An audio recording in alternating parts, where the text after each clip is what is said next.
Everyone, this is Pooja Saxena. Welcome to Pooja Saxena channel. और आज हम पढ़ने वाले हैं संस्कृत की पेडागोजी के कुछ प्रश्न।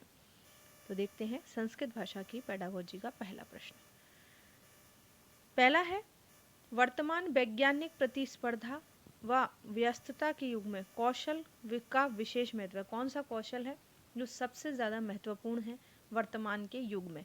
तो सबसे ज़्यादा महत्वपूर्ण होता है पाठन कौशल, यानी कि हम लिखे बिना या बोले बिना या मौन कथन या मन में पढ़ना है, इसके बिना काम चला पाएंगे, लेकिन बिना पाठन के, बिना पढ़े काम नहीं चला सकते।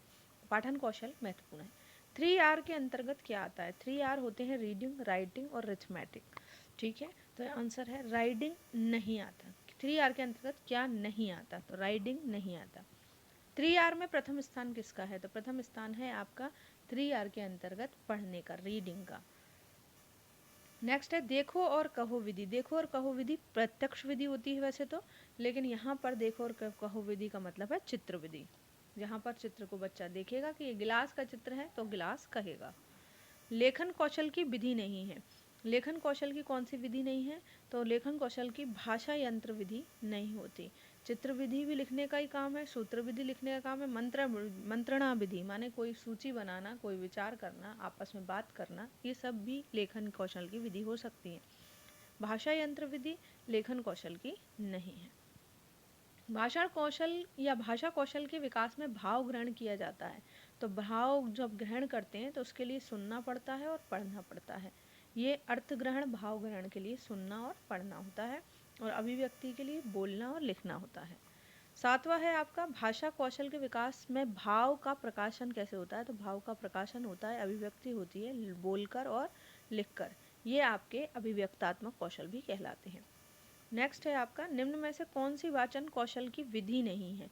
वाचन कौशल की विधि खेलकूद नहीं है। परिचर्चा वाचन कौशल की विधि है। भाषण, वार्तालाप, ये सब वाचन कौशल की विधियां हैं। बच्चों की मौखिक अभिव्यक्ति के तहत कौन से तत्व समाहित होते हैं? तो बच्चों की मौखिक अभिव्यक्ति के तहत आपको देख सकते हैं, आप मौखिक अभिव्यक्ति लघु उत्तरात्मक प्रश्नों से भी कर सकते हैं, भाषा कौशल के प्रश्नों से भी कर सकते हैं, प्रतियुत्पन्न मिति के प्रश्नों से भी कर सकते हैं, यानी उपरोक्त सभी।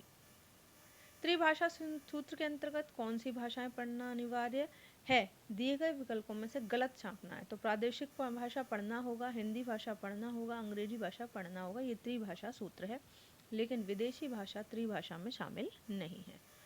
ज्ञानात्मक उद्देश्य के अंतर्गत कौन सा उद्देश्य समाहित नहीं है? तो ज्ञानात्मक उद्देश्य के अंतर्गत आपका जो उद्देश्य समाहित नहीं है वो है आपका अध्ययन का ज्ञान। ज्ञानात्मक उद्देश्य का मतलब भाषिक तत्वों की जानकारी, विषय वस्तु का ज्ञान और रचना कार्यों के विभिन्न रूपों का ज्ञान। अगला है 12वां क्वेश्चन, भाषा शिक्षण के अंतर्गत भाषा के 4 कौशल हैं, इनमें कौन सा शामिल नहीं है? भाषा के 4 कौशल होते हैं सुनना, बोलना, स्पीकिंग, लिसनिंग, स्पीकिंग, रीडिंग और राइटिंग। ठीक है, सुनना शामिल है, बोलना शामिल है, पढ़ना शामिल है, लेकिन सीखना भाषा का कौशल नहीं है। मातृभाषा शिक्षण कहाँ से प्रारंभ होता है? सभी जानते हैं, मातृभाषा का शिक्षण माँ से प्रारंभ होता है। सर्वप्रथम शिशु निर्देशक वाक्यों को सर्वाधिक प्रयोग करता है। तो किसी भी वाक्य को सर्वप्रथम शिशु जो है माता पिता के या शुरू में माता पिता के बीच में ही शुरू करते हैं। भाषा अर्जन की प्रमुख युक्ति निम्न में से क्या नहीं है? तो अनुकरण भाषा अर्जन की युक्ति है, अभ्यास युक्ति है, बारंबारता माने बार बार प्रयोग करना युक्ति है, लेकिन यथार्थ का बोध करना, वास्तविकता का बोध करना भाषा अर्जन की युक्ति नहीं है। कौन सा शिक्षण सूत्र नहीं है?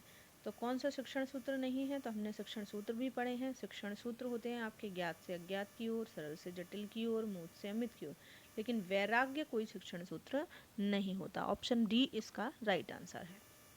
मूल्यांकन से तात्पर्य क्या है? तो मूल्यांकन सतत चलने वाली प्रक्रिया है, छात्रों के व्यवहार परिवर्तन की जानकारी देती है, छात्रों की उद्देश्य की पूर्ति का सीमांकन भी करती है। उपयुक्त सभी। अगला है, कहानी शिक्षण में किस बात को ध्यान में रखना आवश्यक है? कहानी शिक्षण के अंतर्गत कथा वस्तु बालकों के स्तर के अनुसार होना चाहिए, गतिशीलता क्रमबद्धता होना चाहिए, कथा वस्तु में भयानकता और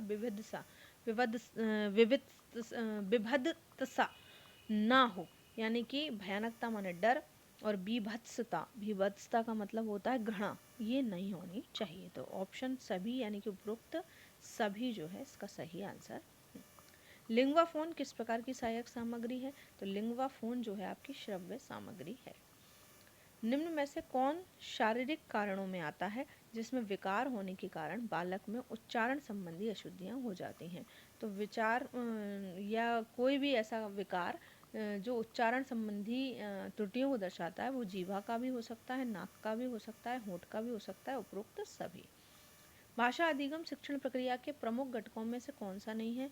तो प्रमुख घटक है शिक्षार्थी, शिक्षक और पाठ्यक्रम, लेकिन खेलकूद नहीं है। थॉर्नडाइक के द्वारा प्रस्तुत अधिगम के नियमों में निम्न में से क्या शामिल नहीं है? तो थॉर्नडाइक के जो नियम है वो व्यवहार का नियम है, व्यवहार का नियम नहीं है, तत्परता का नियम है, अभ्यास का नियम है और प्रभाव यानी परिणाम का नियम है, लेकिन व्यवहार का नियम थॉर्नडाइक का नियम नहीं है।